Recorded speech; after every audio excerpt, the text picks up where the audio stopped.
इस वीडियो में आप देखेंगे आम के बारे में। यहाँ पर विशेषज्ञ कृषि विज्ञान केंद्र सीतामढ़ी के वैज्ञानिक मनोहर पंजीकार जी है जो आपको बताएंगे। तो बताइए सर, किसान को क्या आप राय देना चाहते हैं अपनी तरफ से? किसान भाइयों नमस्कार, मैं मनोहर पंजीकार, विषय वस्तु विशेषज्ञ उद्यान कृषि विज्ञान केंद्र सीतामढ़ी। आज मैं आप लोगों को ये बताना चाहूँगा कि कोई भी किसान अगर नया बाग लगाना चाहता है तो नए बाग लगाने में काफ़ी सावधानी है, क्योंकि किसान भाई उस सावधानी को फॉलो नहीं करते हैं। अतः अगर उस सावधानी को फॉलो करते हुए अगर नए बाग की स्थापना करें तो पौधे की मृत्यु दर भी काफ़ी कम होती है और पौधे की बढ़वाड़ भी अच्छी होती है। इसके लिए किसान भाइयों को मैं बताना चाहूँगा कि सबसे पहले जब काफ़ी गर्मी होती है, मई का महीना हुआ और अप्रैल का महीना हुआ, इन 2 महीनों में गड्ढे की खुदाई की जाती है। और गड्ढे की जो खुदाई की जाती है वो आम के पौधे के लिए, अमरूद के पौधे के लिए, लीची के पौधे के लिए और नींबू के पौधे के लिए एक साइज होता है। तो वो सर्कल में खुदाई करना है या उसको स्क्वायर में खुदाई करना है? दोनों तरह से होता है। अगर स्क्वायर के मेथड से करेंगे तो 1 मीटर लंबा, 1 मीटर चौड़ा और 1 मीटर गहरा होगा, ठीक है। और अगर हम सर्किल के माध्यम से करेंगे तो आधा मीटर रेडियस यानी 1 मीटर व्यास, आधा मीटर के रेडियस की चौड़ाई से एक सर्किल बना लेंगे और उसकी गहराई भी 1 मीटर होगी। इसके बाद वो जो मिट्टी बाहर निकलेगी, उस मिट्टी में गर्मी काफ़ी होती है उस वक्त, तो धूप लगने देंगे 10 से 15 दिनों तक। जब 10 से 15 दिनों तक उसमें धूप लग जाएगी तब उस मिट्टी में खाद एवं उर्वरक मिलाएंगे।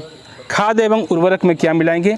एक गड्ढे के लिए 25 किलोग्राम पुराना गोबर, सड़ा हुआ गोबर, जो कि 5-6 महीना जब हो जाता है तो काफ़ी पुराना हो जाता है और वो डिकम्पोज हो जाता है। जबकि मतलब कि गोबर का बिल्कुल गैस रहता है वो निकल जाना चाहिए, मतलब 6 महीना उसमें लगता है। तो 25 किलोग्राम जो किसान भाई अगर वर्मी कंपोस्ट का उत्पादन कर रहे हैं तो गोबर के, सड़ी हुई गोबर के बदले में वो वर्मी कंपोस्ट का यूज कर सकते हैं। सड़ा हुआ गोबर के खाद के बदले वर्मी कंपोस्ट का भी इस्तेमाल कर सकते हैं। तो उसकी मात्रा 10 किलोग्राम हो जाएगी। जहाँ पर हम 25 किलोग्राम सड़ी हुई गोबर की बात करते हैं, वहाँ पर वर्मी कंपोस्ट 10 किलोग्राम हो जाएगा। सिंगल सुपर फास्फेट आधा kilogram, muriate of potash 250 gram, Furadan, कभी कभी मिट्टी में कीड़े भी मिल जाते हैं तो उसकी मिट्टी में जैसे कि धूप निकलते हैं तो मिट्टी की खुदाई कर देते हैं तो कीट उससे मर जाता है, नियंत्रण हो जाता है। लेकिन फिर भी 50 ग्राम फ्यूराडान, कार्बोफ्यूरन या फ्यूराडान और 2 किलोग्राम नीम की खल्ली। इसको क्या करेंगे, उस जो मिट्टी बाहर निकली हुई है उसमें अच्छे से मिला देंगे, मिला करके मिक्स कर देंगे। उसके बाद फिर गड्ढे को भर देंगे उसी मिट्टी से। मानसून का जब टाइम आ जाएगा, जून के महीने में मानसून आ जाती है, उस वक्त पहली बारिश जब होगी तो बारिश होने के बाद क्या होगा कि पूरा मिट्टी वो बैठ जाएगा। जो मिट्टी का गैस होता है वो निकल जाता है, वो एयर टाइट हो जाएगा, पूरा बैठ जाएगा मिट्टी। तब उसमें पौधे लगाएंगे।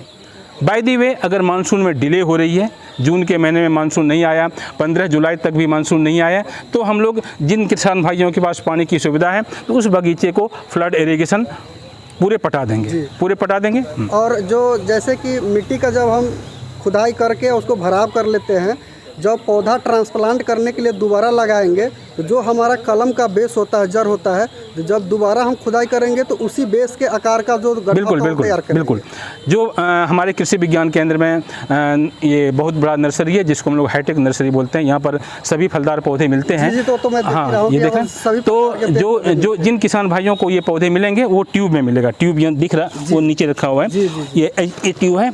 इस ट्यूब में पौधे भरे मिलेंगे आपको। तो जब पौधे किसान भाई लगाएंगे तो इस प्लास्टिक को हटा देंगे, ब्लेड से काट देंगे या फिर चाकू से भी काट सकते हैं। इससे क्या होगा कि जो मिट्टी में लगेगा तो जड़ का डेवलपमेंट सही तरीके से हो जाएगा। तो भी कृषि यंत्र से इसको काट के मतलब हटा देना है। अब जिस साइज का ये ट्यूब है उतना ही गाढ़ा उस गड्ढे के बीच में करेंगे, थोड़ा सा ज़्यादा। अगर ये है ताकि वो अंदर आराम उतना गाढ़ा कर लेंगे गोलाई साइज में, तब उसमें पौधे को मिट्टी सहित उसमें ट्रांसप्लांट कर देंगे और फिर अच्छे से मिट्टी से टाइट कर देंगे और साइड से एयर टाइट करके कर देंगे। इसके बाद कितनी भी नमी हो, लेकिन इसके बाद क्या कर देंगे, हर पौधे में 2 से 3 लीटर पानी डाल देना।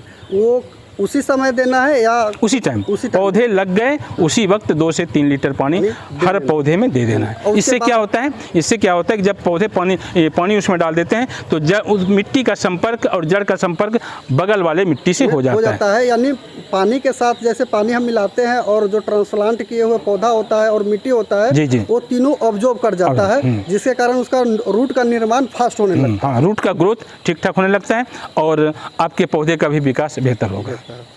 नमस्कार। नमस्कार।